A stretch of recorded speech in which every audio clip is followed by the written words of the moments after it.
अस्सलाम वालेकुम स्टूडेंट्स, आज हम मुतालिया इस्लाम पेज नंबर 10 बाब दोम अल्लाह ताला पर ईमान पढ़ेंगे। स्टूडेंट्स, आज हम सवाल नंबर 4 करेंगे। ज़मीन, आसमान, चाँद, सितारे किस ने पैदा किए हैं? जवाब ये है ये,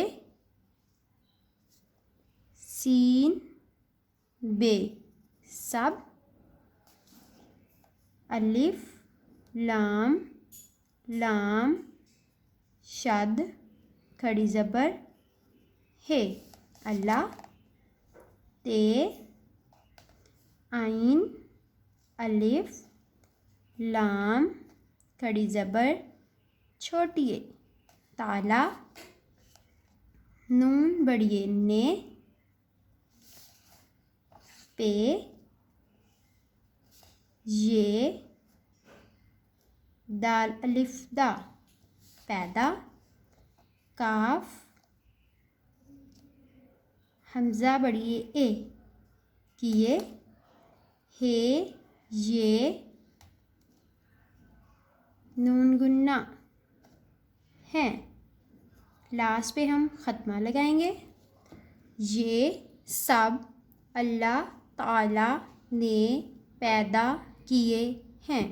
स्टूडेंट्स, अब हम इसको रिवाइज़ करेंगे। ज़मीन, आसमान, चाँद, सितारे किस ने पैदा किए हैं? जवाब ये सब अल्लाह ताला ने पैदा किए हैं। एक बार फिर से रिवाइज़ करेंगे।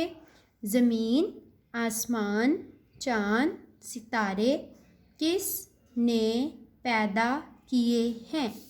जवाब ये सब अल्लाह ताला ने पैदा किए हैं। थैंक यू स्टूडेंट्स, अल्लाह हाफ़िज़।